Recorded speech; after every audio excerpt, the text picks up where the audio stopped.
Dr. Frank, welcome. Thank you.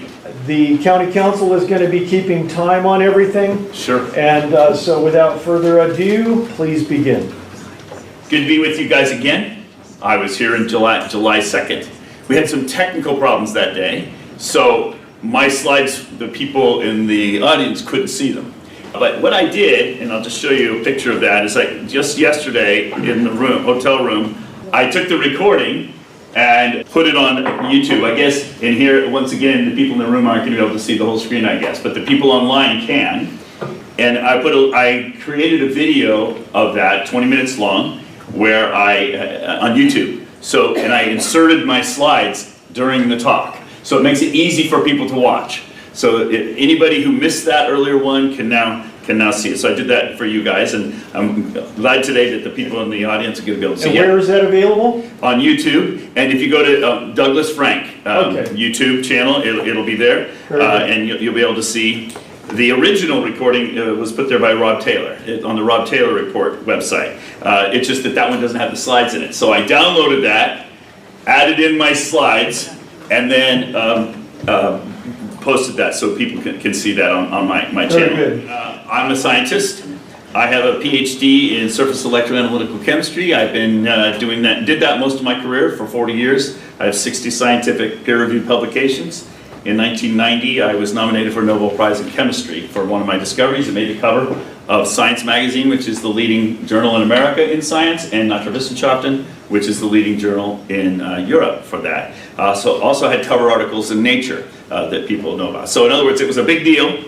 And the good thing about that is I got to leave academics because I didn't have much use for it by 1996. I went into business for myself. I've done consulting for businesses all over the country since. And, so that's kind of my history a little bit. I didn't choose to be in elections. In fact, I was expecting to be out in my lab. I have a beautiful physics lab out in the country, out in Ohio, where I live now, and that's where I'd be right now doing physics experiments, except guess what I've been doing for the last 4 years? I've been traveling the country. They call me the Johnny Appleseed of election integrity. I do this for no fee.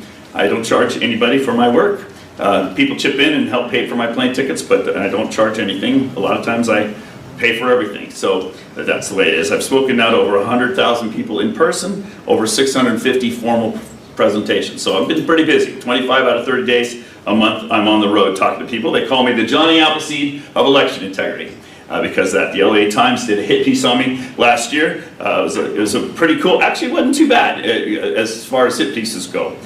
So they were noted that I had at that point, a year ago, given over 50 speeches in the state of California. I'm over 100 now. A lot of good stuff happening in California. For example, Huntington Beach just announced that 400,000 voters that they were going to start running their own elections starting in 2026, requiring photo ID and signature and local run, and they added 120 local precincts. It's a good thing, and you've heard about Shasta County, a lot of effort with that. But I have to admit that it's an ongoing war. It's not settled. Things are not settled. I originally got started in this because I was invited by, the Pennsylvania State Legislature to examine their elections. And you might recall, Doug Mastriano asked for a review of the 2020 election. Well, I was part of the team of 6 that was brought in to do the audit in the state of Pennsylvania, and we found so much stuff. And once you see that, you can't unsee it. And so that was sort of the beginning of my journey in election integrity, even though for decades I've been modeling elections and teaching students how to do that, and teaching them using elections as a model to teach them how to do statistics and what polling is and all the statistics around that. Well, anyway, Mr. Blendell discovered my work and made a movie about me called Scientific Proof. Suddenly 10 million people knew who I was in early 2021, and so this has been my life ever since. So I have a lot of experience. I've met with about 24 secretaries of states with them in their office with a white hat hacker, and hacked into their elections right in front of their faces. And so while a lot of people think that their elections are secure, no, in every brand, every state, they are not secure. And I'll talk a little bit more about that. People also figured out who I was because President Trump asked me to be his keynote speaker at his first rally after being out of office. It was in June of 2021, and he said to me, "Dr. Frank, explain to the world how my elections are being stolen." So I'm not a stranger to this. I've been doing this every day essentially for 4 years now, and I'm very familiar with Oregon data, as you'll see. I like what Patrick Byrne describes it. He says, Dr. Frank reverse engineered the algorithms they're using to cheat our elections. And that's exactly the best description I've heard of me yet. But he also said in a recent talk, he says there are a dozen tools in their cheating toolbox, and they use whichever combination of tools works best in each situation. And I think those two quotes really capture a lot of what my work is. Bottom line is, and I'm just going to tell you guys, the bottom line problem that you have, and especially in Oregon, is that you're not in charge of your own elections. And I'll just quote Stalin at this point. Stalin said, it is enough that the people know there was an election. The people who cast the votes decide nothing. The people who count the votes decide everything. And I have a modern version of that, which is whoever touches the machines last wins.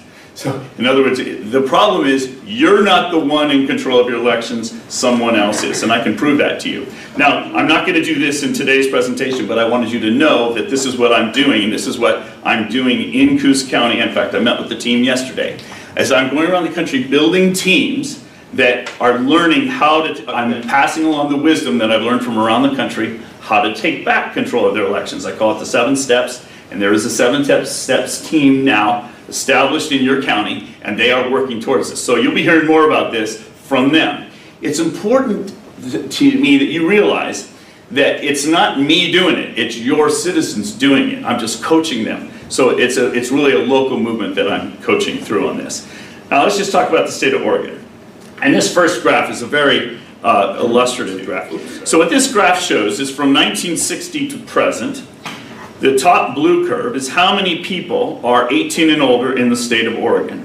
And so you notice in 1960 you had around 1.25 million people of voting age, and now you're up to around 3 million people of voting age. So you can see this graph just kind of steadily climbing.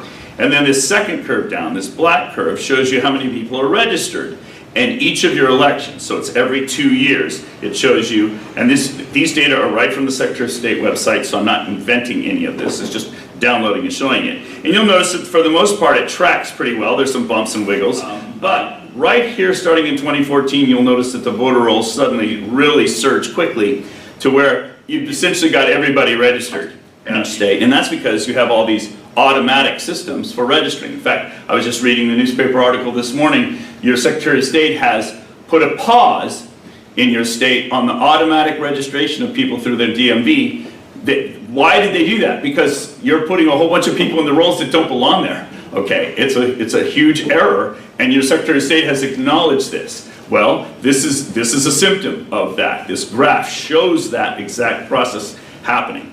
Then the bottom curve, the red curve, is your every 2 years how many people turned out in every election. And I like pointing out to notice that if there hadn't been this huge surge in your registration, if it just kind of continued along the same trend, you'd essentially have 100% turnout in your 2020 election. Okay, and that's very suspicious. In other words, you suddenly became patriotic or something like that. And even your midterms now are ridiculously turned out. So that is suspicious. Now all I'm doing is showing you data here. I'm not making any wild claims. The data themselves show you have an issue with your registration rolls, and lo and behold, little did I know, here's an article from this morning where your own Secretary of State acknowledges, yep, you have a problem. And the governor.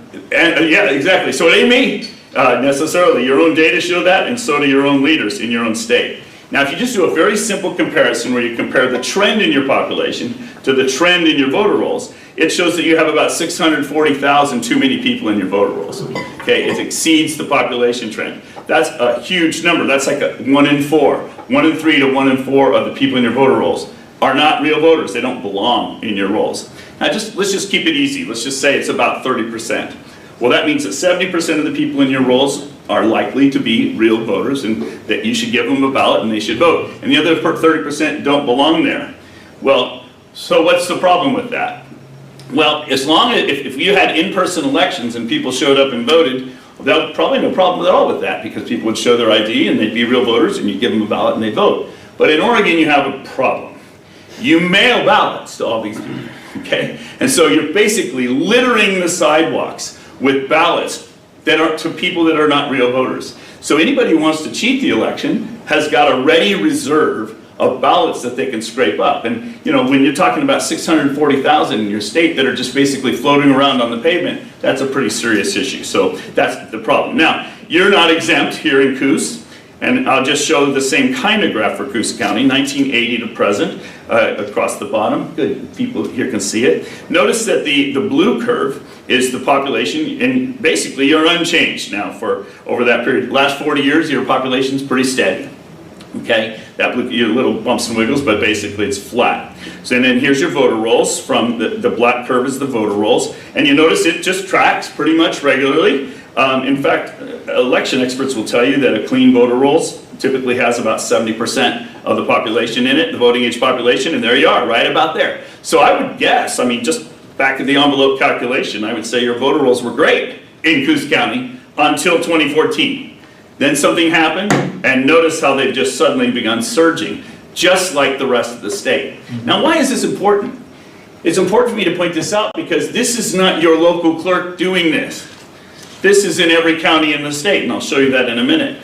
Now, the black curve shows who's registered to vote. The gray curve that I've got, you can see, is month by month, because I've downloaded the data from your Secretary of State for every month in Coos County over that period of time. And you can see that it wasn't even a steady climb. It's a sudden injection of a lot of voters into your voter rolls in your county right before the 2016 election. And you can see it just kind of climbing up gradually there, but there's more to that. I'll come back to that. Now we can compare. I went online just yesterday and looked it up to see where you are today, and that's my little dot that I just posted. So you're right on track for crossing your population.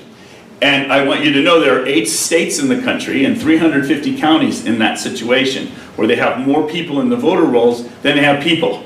So Judicial Watch has been going around suing county after county, state after state, and they win every one of those lawsuits. And you're next. I understand that the Judicial Watch is about to sue your state for this exact reason. So it's not just me saying that your voter rolls are a wreck. It's your governor and it's Judicial Watch, and they win these lawsuits every day. So you get the point I'm making.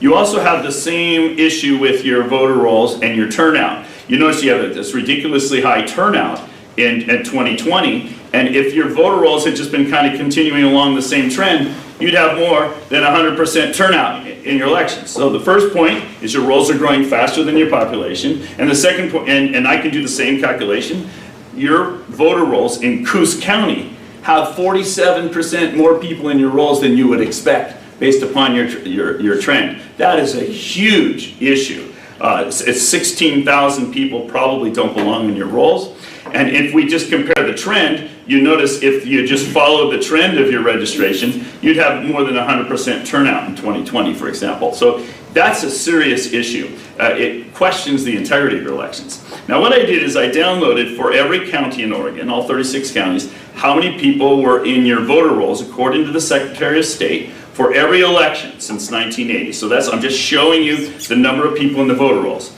Now the nice thing about a graph like this is you can see the raw data. The bad thing about a graph like this is you can't see the small counties, you can only see the big ones. So what I'm going to do is I'm going to normalize it, it's called. I'm going to put them all on a percent scale so you can see the shape of every county, and that's what this graph shows you. And what you'll notice is that the counties back in the 80s and 90s, the voter rolls were basically random.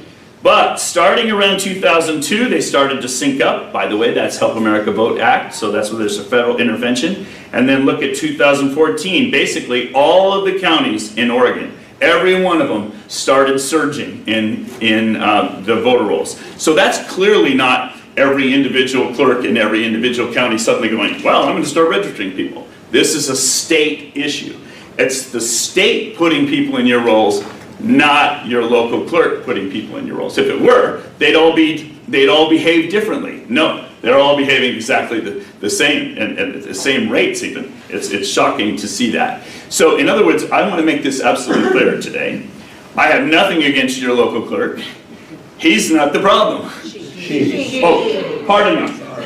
I thought the guy was the clerk. So my apologies. So I have nothing against her.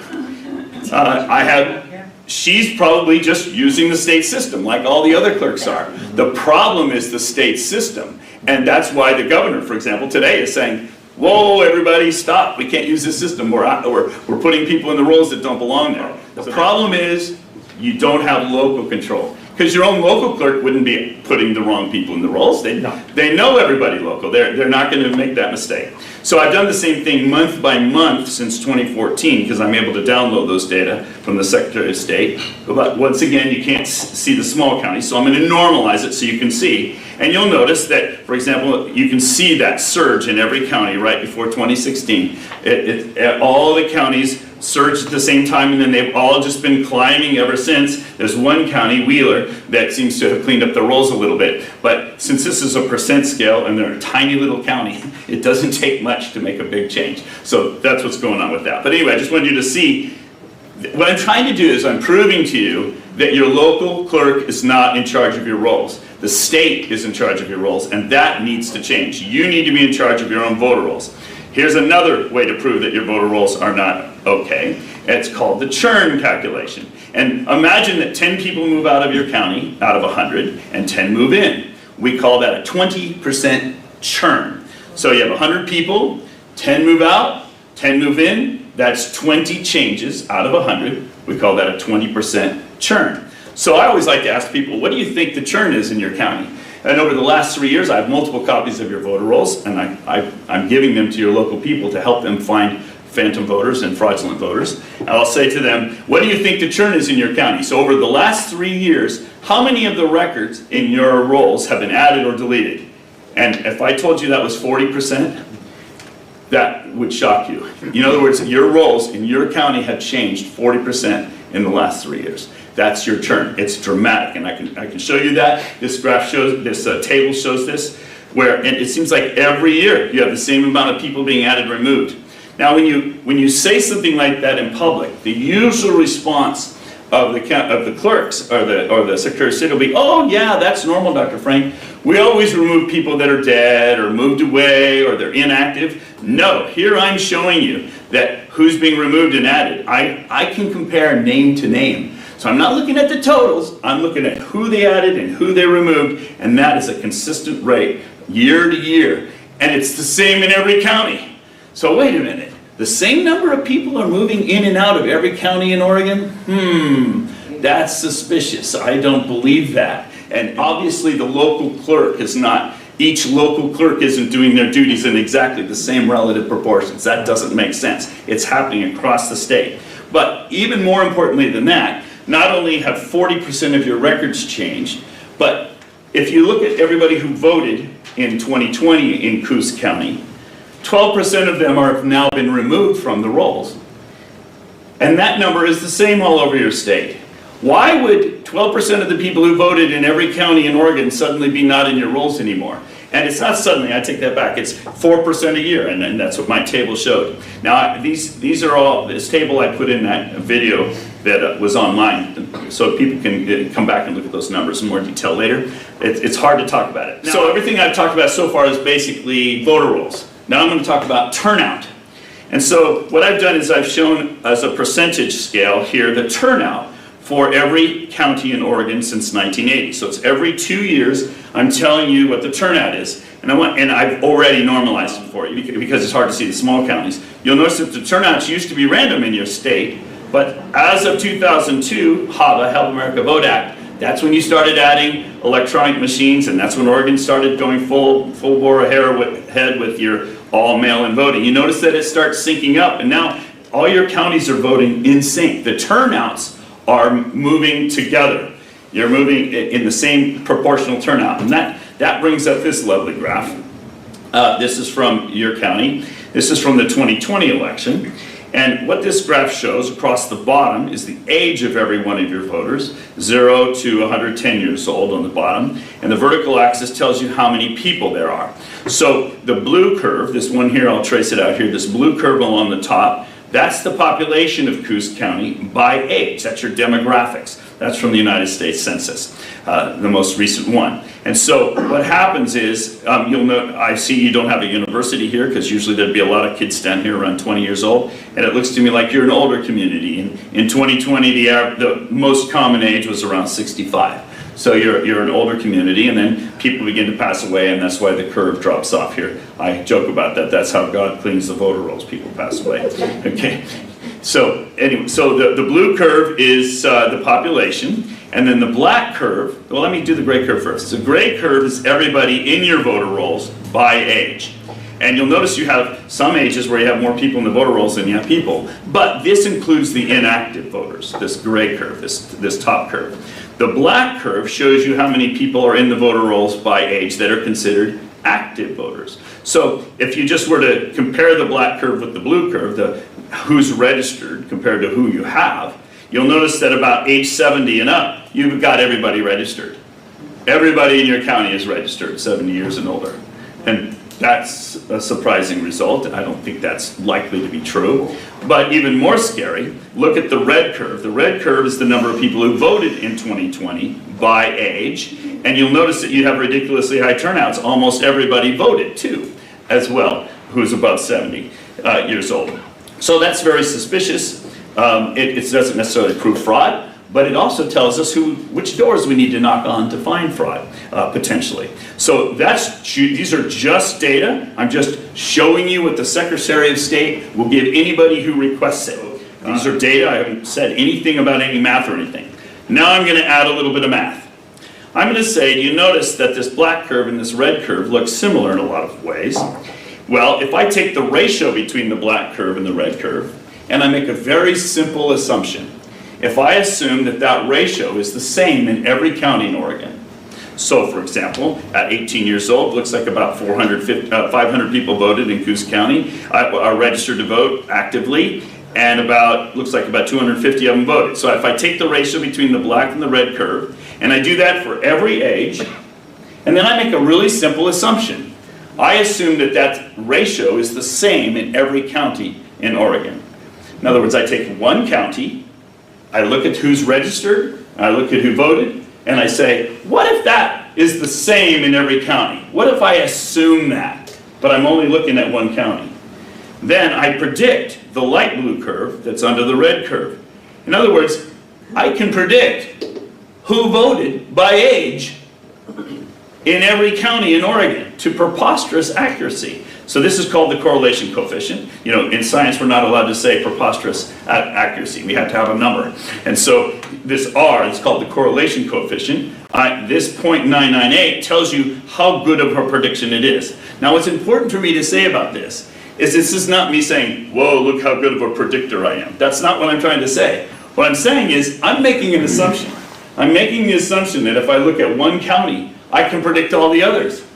And guess what? I can. To 0.998 accuracy. That's preposterous that I could do that. And so I just wanted you to see, like, here's a county, Columbia County, 0.999. And notice they have the same problem. Their voter rolls are dirty as well. And they have ridiculously high turnouts for every age. Oh, so in other words, it's not just Coos County. Oh, this is the point I'm making. The problem isn't Coos County. The problem is the state of Oregon is imposing a system on Coos County that is making your elections not realistic and vulnerable to fraud. So here's Yamhill and here's Polk County, and I just want you to realize I've done every county in your state, okay? And they're all preposterous, and they all reveal the same problem.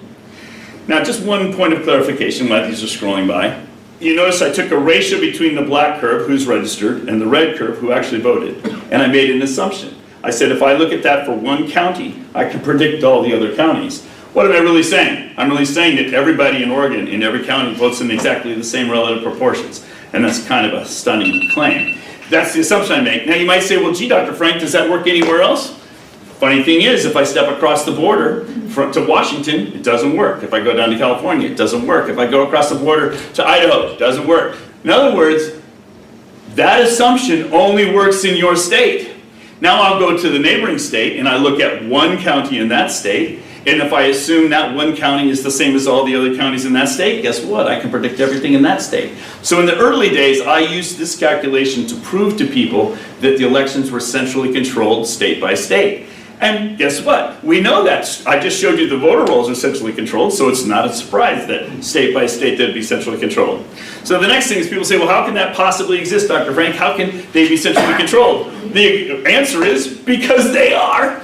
And I was in the Washington County case with Tim Sipple, where the county clerk accidentally gave us a complete copy of her election management system, her EMS. And I have a copy of that, and I studied that in great detail because I signed an NDA, so I was given that. And when your Secretary of State discovered that that was in the public, she ordered her Attorney General to file a restraining order against him civil, because this is right, their own words from the restraining order, quote, "Even when systems are not directly connected to networks, they are vulnerable to attack through physical or wireless access."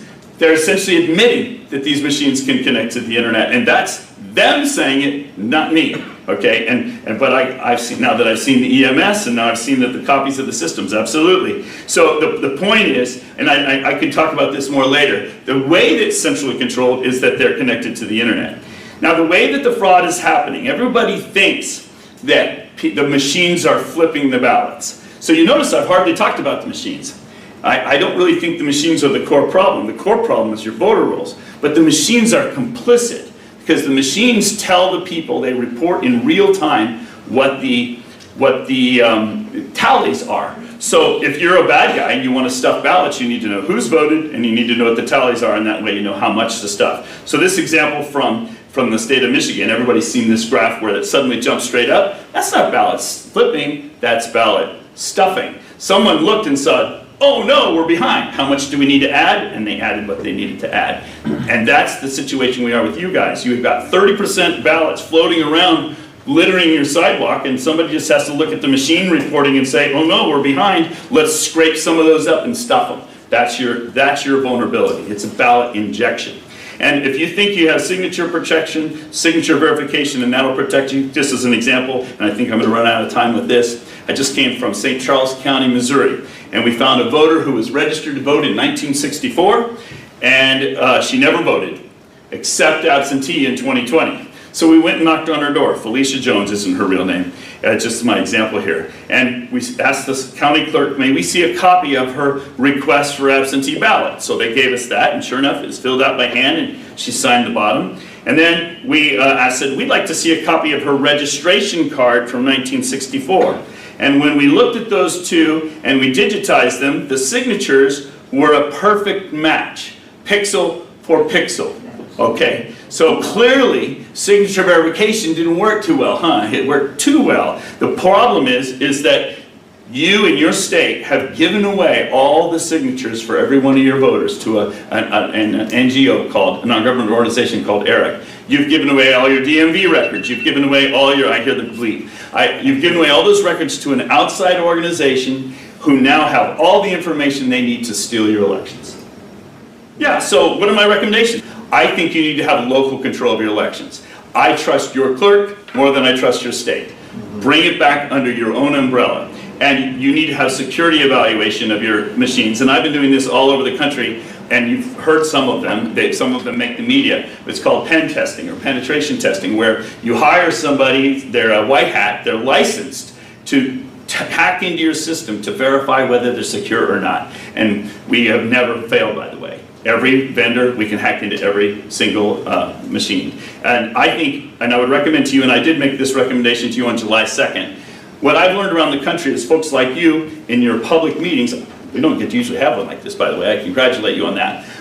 I recommend that you establish an election commission that you appoint to look into this in more detail and then make recommendations to you as commissioners to decide what to do going forward, because that gives you like a formal way to keep the issue moving forward and to explore every issue, and you don't have to do it in people coming up and you're standing here 3 minutes at a time kind of thing. So Time's up. That would be my recommendation to you, and thank you very much for your time. Thank you, Dr. Frank. You're welcome. All right.